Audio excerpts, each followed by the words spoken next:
સાળંગપુરમાં યુકેના કરોડપતિનું અભિમાન ઉતર્યું. બનેલી ઘટના. યુકેમાં રહેતા ધ્રુવ પટેલ અને તેમની પત્ની રેખા પટેલ ગુજરાતી સમાજમાં ખૂબ જ જાણીતા હતા. ધ્રુવે પોતાની મહેનત અને બુદ્ધિના બળે અનેક કંપનીઓ ઊભી કરી હતી. રિયલ એસ્ટેટ, આયાત નિકાસ અને ટેકનોલોજીના વ્યવસાયમાં તેમનું મોટું નામ હતું. કરોડો પાઉન્ડની સંપત્તિ હતી. વૈભવી બંગલો હતો. ઘરની બહાર ઉભેલી કારોની કિંમત જ ઘણા લોકોના આખા જીવનની કમાણી કરતાં વધારે હતી. સમાજમાં તેમનું ખૂબ જ માન હતું.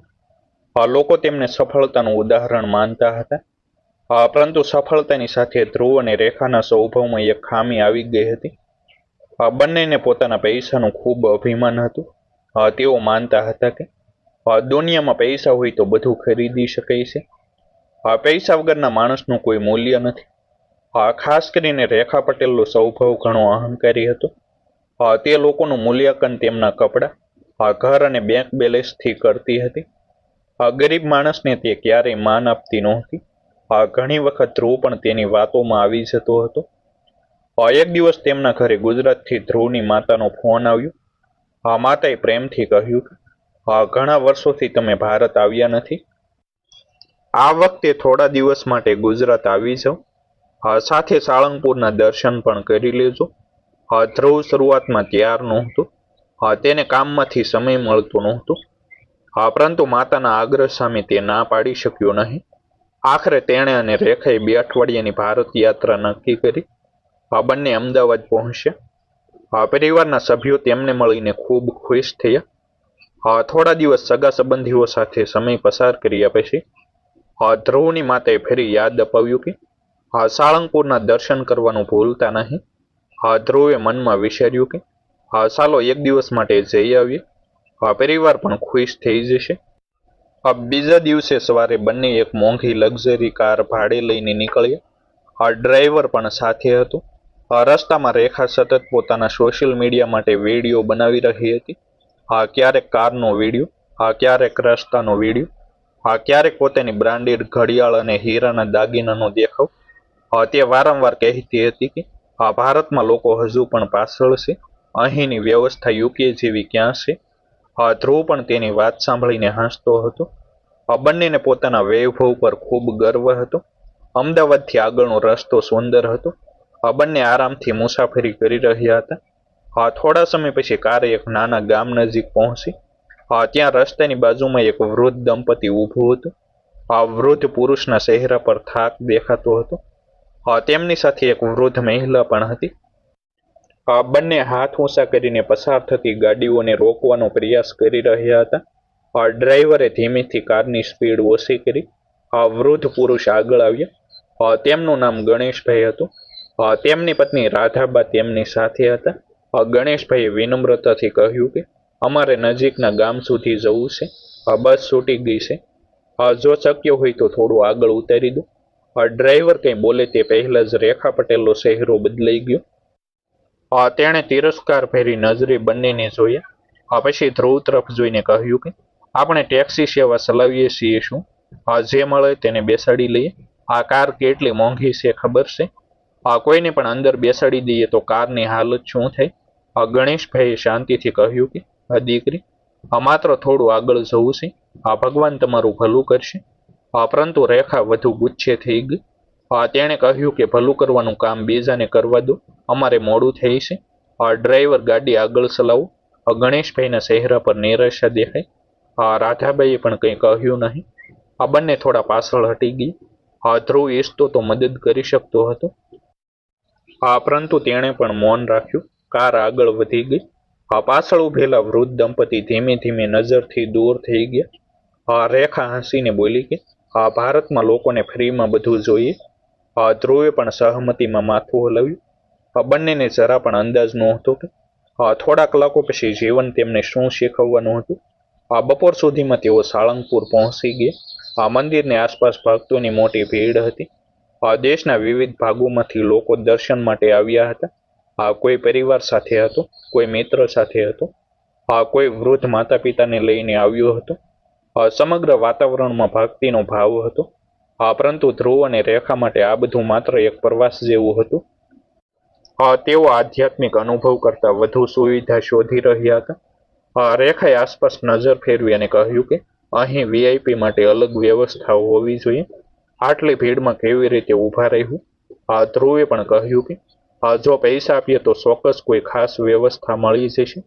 બંને દર્શન માટે આગળ વધ્યા, પરંતુ ત્યાં હજારો સામાન્ય ભક્તોની જેમ જ તેમને પણ લાઇનમાં ઊભા રહેવું પડ્યું. શરૂઆતમાં રેખા ખૂબ અકળાઈ ગઈ. તે વારંવાર ફરિયાદ કરતી હતી, ક્યારેક ગરમી વિશે, ક્યારેક ભીડ વિશે, ક્યારેક વ્યવસ્થા વિશે. પરંતુ આસપાસના લોકોના ચહેરા પર સંતોષ હતો. ઘણા કલાકોના પ્રવાસ કરીને આવેલા લોકો પણ ખુશીથી રાહ જોઈ રહ્યા હતા. ધ્રુવને આશ્ચર્ય થતું હતું કે આ લોકો આટલી મુશ્કેલીમાં પણ શાંતિથી કેમ ઊભા છે. થોડા સમય પછી બંનેએ દર્શન કર્યા. મંદિરની અંદરનું વાતાવરણ ખૂબ શાંત હતું. ઘંટનો અવાજ સંભળાતો હતો. ભક્તો પ્રાર્થના કરી રહ્યા હતા. ક્ષણભર માટે ધ્રુવનું મન પણ શાંત થયું. પરંતુ બહાર નીકળતા જ ફરી તેની જૂની માનસિકતા પાસે આવી ગઈ. તેણે પોતાના ફોનથી ફોટા પાડવા શરૂ કર્યું. રેખા સોશિયલ મીડિયા માટે વિડીયો બનાવવામાં વ્યસ્ત થઈ ગઈ. દર્શન કર્યા પછી બંને મંદિર પરિસરમાં થોડો સમય ફર્યા. તેમની સાથે એક મોંઘી ચામડાની બેગ હતી. બેગમાં 2 પાસપોર્ટ હતા, મોટી રકમ હતી, ક્રેડિટ કાર્ડ હતા, મહત્વના દસ્તાવેજો હતા અને યુકે પરત જવાની તમામ જરૂરી માહિતી પણ તેમાં હતી. રેખા ખાસ ધ્યાન રાખતી હતી કે આ બેગ તેની પાસે જ રહે. પરંતુ ભીડમાં ફરતા ફરતા અને ફોટા પાડતા પાડતા ક્યાંક તેનું ધ્યાન ભટકી ગયું. સાંજ તરફ બંને કાર પાસે પાછા આવ્યા. રેખાએ અચાનક આસપાસ નજર ફેરવી. પછી તેના ચહેરાનો રંગ ઉડી ગયો. તેણે ધ્રુવને ગભરાઈને પૂછ્યું કે બેગ ક્યાં છે. ધ્રુવને લાગ્યું કે કદાચ કારમાં હશે. બંને તરત કાર તપાસી, પરંતુ બેગ ત્યાં નહોતી. રેખાની ધડકન વધી ગઈ. તેણે ફરી ફરી કારના દરેક ખૂણામાં તપાસ કરી. કંઈ મળ્યું નહીં. ધ્રુવે પણ મંદિર તરફ દોડ લગાવી. જ્યાં જ્યાં ગયા હતા ત્યાં શોધવા લાગ્યો. પરંતુ બેગ ક્યાંય દેખાઈ નહીં. હવે બંને ખરેખર ગભરાઈ ગયા. રેખાની આંખોમાં ડર દેખાવા લાગ્યો. તે વારંવાર કહેતી હતી કે પાસપોર્ટ વગર શું થશે, કાર્ડ વગર શું થશે, પૈસા વગર શું થશે. ધ્રુવ પણ ચિંતામાં ડૂબી ગયું. થોડા કલાક પહેલા સુધી જે વ્યક્તિ પોતાના પૈસા અને સંપત્તિનો ગર્વ કરી રહ્યો હતો, તે હવે એક ખોવેલી બેગ માટે બેચેન થઈ ગયો હતો. બંને મંદિરના દરેક ખૂણામાં શોધખોળ કરવા લાગ્યા. સુરક્ષા કર્મચારીઓને પૂછ્યું, આસપાસના લોકોને પૂછ્યું, પરંતુ કોઈ પાસે જવાબ નહોતો. સૂર્ય ધીમે ધીમે અસ્ત થવા લાગ્યો. ભીડ ઓછી થવા લાગી. પરંતુ ધ્રુવ અને રેખાની ચિંતા વધી રહી હતી. તેમના ચહેરા પર હવે અહંકાર નહોતો, માત્ર ડર હતો. રેખાના હાથ કંપી રહ્યા હતા. ધ્રુવના મનમાં અનેક વિચારો ચાલી રહ્યા હતા. શું કોઈએ બેગ ચોરી લીધી હશે? શું હવે યુકે પરત જવું મુશ્કેલ બની જશે? શું તમામ દસ્તાવેજો ખોવાઈ ગયા હશે? બંને એકબીજાને જોઈ રહ્યા હતા, પરંતુ કોઈ પાસે કોઈ ઉકેલ નહોતું. સાંજ ધીમે ધીમે રાતમાં બદલાઈ રહી હતી. સાળંગપુરના મંદિર પરિસરમાં ભીડ હવે ઓછી થવા લાગી હતી. મોટાભાગના ભક્તો પોતાના મુકામ તરફ જવા લાગ્યા હતા. પરંતુ ધ્રુવ પટેલ અને રેખા પટેલ હજુ પણ ચિંતામાં ડૂબેલા હતા. બંને વારંવાર એ જ જગ્યા ઉપર જઈને બેગ શોધતા હતા. ક્યારેક પાર્કિંગમાં તપાસ કરતા, ક્યારેક મંદિરના પ્રવેશ દ્વાર પાસે જતા, ક્યારેક સુરક્ષા કર્મચારીઓને ફરીથી પૂછતા. પરંતુ દરેક જગ્યાએથી એક જ જવાબ મળતો હતો, કોઈની બેગ વિશે ખબર નહોતી.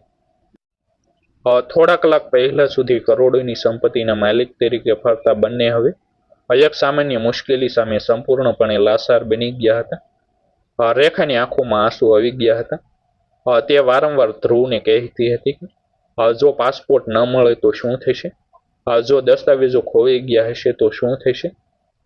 ધ્રુવ બહારથી શાંત દેખાવાનો પ્રયાસ કરતો હતો, પરંતુ અંદરથી તે પણ ગભરાયેલો હતો. સમય પસાર થતો ગયો. મોબાઈલની બેટરી પણ લગભગ ખતમ થઈ ગઈ. કેટલાક જરૂરી ફોન કર્યા પછી બંનેના ફોન બંધ થઈ ગયા. હવે પરિસ્થિતિ વધુ મુશ્કેલ બની ગઈ. બહાર અજાણ્યું સ્થળ હતું. કોઈ ખાસ ઓળખાણ નહોતી. જરૂરી દસ્તાવેજો પણ નહોતા. રેખાને પહેલી વખત સમજાયું કે જીવનમાં દરેક સમયે પૈસા કામ આવતા નથી. તે એક પથ્થરની બેન્ચ પર બેસી ગયા. તેના ચહેરા પર થાક અને ડર સ્પષ્ટ દેખાતો હતો. ધ્રુવ પણ થોડું દૂર ઊભો રહીને વિચારમાં ડૂબી ગયો. તેને પોતાની માતાની વાત યાદ આવી. આ માતા હંમેશા કહેતી હતી કે આ માણસ પાસે પૈસા હોય કે ન હોય, પરંતુ સારા કર્મ જરૂર હોવા જોઈએ. એ સમયે ધ્રુવને પોતાની જિંદગીની ઘણી ઘટનાઓ યાદ આવવા લાગી. એ દરમિયાન એક વૃદ્ધ પુરુષ ધીમે ધીમે તેમની તરફ આગળ વધ્યા. તેમની સાથે એક વૃદ્ધ મહિલા પણ હતી.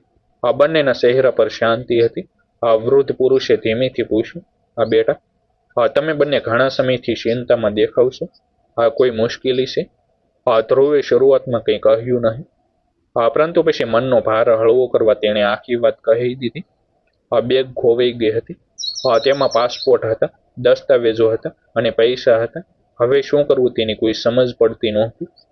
વૃદ્ધ પુરુષે શાંતિથી તેમની વાત સાંભળી. પછી કહ્યું, રાત થઈ ગઈ છે, અત્યારે ચિંતા કરીને કંઈ બદલાશે નહીં. સવારે ફરી શોધ કરીશું. પહેલા તમે બંને આરામ કરો. ધ્રુવે આસપાસ નજર કરી. તેને લાગ્યું કે કદાચ વૃદ્ધ કોઈ હોટેલ વિશે જણાવશે, પરંતુ વૃદ્ધે કહ્યું, અમારું ઘર અહીં નજીકમાં છે. જો વાંધો ન હોય તો આજે રાતે ત્યાં રોકાઈ જાઓ. રેખા થોડા સમય માટે ચોંકી ગઈ. જીવનમાં પહેલી વખત કોઈ અજાણ્યો માણસ તેમને આટલી સરળતાથી પોતાના ઘરે બોલાવી રહ્યો હતો. ધ્રુવ પણ આશ્ચર્યમાં હતો, પરંતુ તેમની પાસે બીજો કોઈ વિકલ્પ પણ નહોતો. આખરે બંને તૈયાર થયા. થોડા સમય પછી તેઓ વૃદ્ધ દંપતી સાથે તેમના ઘરે પહોંચ્યા. ઘર ખૂબ જ સામાન્ય હતું. માટી અને સિમેન્ટથી બનેલું નાનકડું મકાન હતું. અંદર ખૂબ ઓછો સામાન હતો, પરંતુ સમગ્ર ઘરમાં સ્વચ્છતા અને આત્મીયતા દેખાતી હતી. વૃદ્ધ મહિલાએ તરત પાણી આપ્યું. પછી કહ્યું કે તમે બંને થાકેલા લાગો છો, પહેલા થોડું જમણ કરી લો. રેખા આસપાસ બધું જોઈ રહી હતી. જીવનમાં પહેલી વખત તે આવા સામાન્ય ઘરમાં મહેમાન બની હતી. થોડા સમય પછી ગરમ રોટલી, શાક અને ખીચડી પીરસવામાં આવી. ભોજન ખૂબ જ સાદું હતું, પરંતુ તેમાં પ્રેમ અને લાગણી ભરેલી હતી. જમતા જમતા વાતચીત શરૂ થઈ. વૃદ્ધ પુરુષે પોતાનું નામ ગણેશભાઈ જણાવ્યું. તેમની પત્નીનું નામ રાધાબા હતું. બંને વર્ષોથી સાળંગપુર નજીક રહેતા હતા. તેમની આવક ઓછી હતી, પરંતુ સંતોષ ઘણો હતો. ગણેશભાઈ હસીને કહેતા હતા કે ભગવાને જેટલું આપ્યું છે એટલું પૂરતું છે. વધુની લાલચ રાખીએ તો સુખ ક્યારેય મળતું નથી. ધ્રુવ અને રેખા શાંતિથી તેમની વાત સાંભળી રહ્યા હતા. દરેક શબ્દ જાણે સીધો તેમના હૃદય સુધી પહોંચી રહ્યો હતો. થોડા સમય પછી ગણેશભાઈ અચાનક ધ્રુવ તરફ જોઈ અને હળવેથી સ્મિત કર્યું. પછી કહ્યું, બેટા, આજે બપોરે આપણે પહેલા પણ મળ્યા હતા. ધ્રુવ ચોંકી ગયું. તેણે ધ્યાનથી ગણેશભાઈનો ચહેરો જોયો. પછી રાધાબાને જોયા. અચાનક તેના મનમાં બપોરની ઘટના જીવંત થઈ ગઈ. રસ્તાની બાજુમાં ઉભેલા એ જ વૃદ્ધ દંપતી, મદદ માંગતા એ જ લોકો, તેમની સાથે થયેલું અપમાન. ધ્રુવના ચહેરાનો રંગ બદલાઈ ગયો. રેખા પણ એકદમ મૌન થઈ ગઈ. તેને પોતાની જ વાતો યાદ આવી ગઈ. તે શબ્દો જે તેણે ગુચ્છામાં બોલ્યા હતા. થોડા ક્ષણો માટે ઘરમાં શાંતિ છવાઈ ગઈ. ધ્રુવની નજર નીચે ઝૂકી ગઈ. તેને પોતાની જાત પર શરમ આવવા લાગી. રેખા પણ કંઈ બોલી શકતી નહોતી. પરંતુ આશ્ચર્યની વાત એ હતી કે ગણેશભાઈના ચહેરા પર જરા પણ ગુચ્છો નહોતો. કોઈ ફરિયાદ નહોતી, કોઈ કડવાશ નહોતી. તેમણે માત્ર એટલું જ કહ્યું, માણસથી ભૂલ થઈ જાય તો તેને દિલમાં રાખવી નહીં. આજે તમે મુશ્કેલીમાં હતા, એટલે મદદ કરવી અમારી ફરજ હતી. આ શબ્દો સાંભળીને રેખાની આંખોમાં આંસુ આવી ગયા, જેને તેણે રસ્તા પર અપમાનિત કર્યા હતા. એ જ લોકો આજે તેમને પોતાના ઘરમાં બેસાડી જમાડી રહ્યા હતા. ધ્રુવના મનમાં પણ ભારે પસ્તાવો થવા લાગ્યો. કરોડોની સંપત્તિ હોવા છતાં આજે તે આ ગરીબ વૃદ્ધ દંપતી જેટલો મોટો માણસ નહોતો. તે રાતે બંને માટે ઊંઘવી મુશ્કેલ બની ગઈ. ગણેશભાઈ અને રાધાબા નિશ્ચિત ઊંઘી ગયા, પરંતુ ધ્રુવ અને રેખા આખી રાત પોતાના વર્તન વિશે વિચારતા રહ્યા. જીવન તેમને ધીમે ધીમે એક એવો પાઠ શીખવી રહ્યું હતું જે કોઈ યુનિવર્સિટી, કોઈ પુસ્તક કે કોઈ બિઝનેસ સેમિનાર ક્યારેય શીખવી શકતું નહોતું. સવારે સૂર્યના પ્રથમ કિરણો સાથે ધ્રુવ પટેલ અને રેખા પટેલ જાગી ગયા. આખી રાત બંનેને સારી ઊંઘ આવી નહોતી. મનમાં પસ્તાવો હતો. ગણેશભાઈ અને રાધાબા પ્રત્યે આદરની લાગણી હતી. થોડા સમય પછી બધાએ સાથે ચા પીધી. ત્યારબાદ ગણેશભાઈએ કહ્યું કે ચાલો ફરી મંદિર જઈએ. કદાચ ભગવાન કોઈ રસ્તો જરૂર બતાવશે. ચારેય લોકો સાળંગપુર મંદિર તરફ નીકળ્યા. રસ્તામાં ગણેશભાઈ સતત એક જ વાત કરતા હતા કે આ માણસની ઓળખ તેના પૈસાથી નહીં, પરંતુ તેના સંસ્કારોથી થાય છે. આ શબ્દો ધ્રુવના હૃદયમાં ઊંડે સુધી ઉતરી રહ્યા હતા. મંદિરમાં પહોંચ્યા પછી સૌએ શાંતિથી દર્શન કર્યા. ત્યારબાદ તેઓ ખોવાયેલા સામાન વિભાગમાં ગયા. ત્યાં બેઠેલા કર્મચારીએ ધ્રુવના નામ અને બેગની વિગતો પૂછી. થોડા સમય પછી કર્મચારી અંદર ગયા અને એક બેગ લઈને બહાર આવ્યા. એ જ બેગ હતી. ધ્રુવ અને રેખાની આંખોમાં અચાનક ખુશીના આંસુ આવી ગયા. આ બેગ ખોલીને તપાસ કરી તો પાસપોર્ટ, પૈસા, કાર્ડ અને તમામ દસ્તાવેજો સુરક્ષિત હતા. એક રૂપિયો પણ ઓછો નહોતો. ધ્રુવે તરત જ હનુમાન દાદાનો આભાર માન્યો. પરંતુ તે સાથે તેને સમજાઈ ગયું કે આ ચમત્કાર કરતાં પણ મોટો આશીર્વાદ તેને ગણેશભાઈ અને રાધાબાના રૂપમાં મળ્યો હતો. મંદિરની બહાર આવતા જ ધ્રુવ અને રેખા બંને ગણેશભાઈ અને રાધાબાના પગે પડી ગઈ. બંને પોતાના વર્તન માટે દિલથી માફી માંગી. ગણેશભાઈએ તરત જ તેમને ઊભા કર્યા અને કહ્યું કે સાચો પસ્તાવો માણસને વધુ સારો બનાવે છે. આ ભૂલ દરેકથી થઈ છે, પરંતુ તેને સ્વીકારીને બદલાવ લાવવો એ મોટી વાત છે. આ શબ્દો સાંભળીને રેખા ફરી ભાવુક થઈ ગઈ. જેને તે ગરીબ સમજીને અપમાનિત કરી રહી હતી, એ જ લોકો આજે તેને માનવતાનો સાચો અર્થ શીખવી રહ્યા હતા. થોડા દિવસ પછી ધ્રુવ અને રેખા યુકે પરત ફર્યા. પરંતુ હવે બંને પહેલા જેવા રહ્યા નહોતા. તેમના વિચારો બદલાઈ ગયા હતા. તેમણે જરૂરિયાતમંદ વિદ્યાર્થીઓ માટે સહાય યોજના શરૂ કરી. વૃદ્ધોની સેવા માટે ફંડ બનાવ્યું. દર વર્ષે ગુજરાત આવીને સેવાકીય કાર્યોમાં ભાગ લેવાનો સંકલ્પ કર્યો.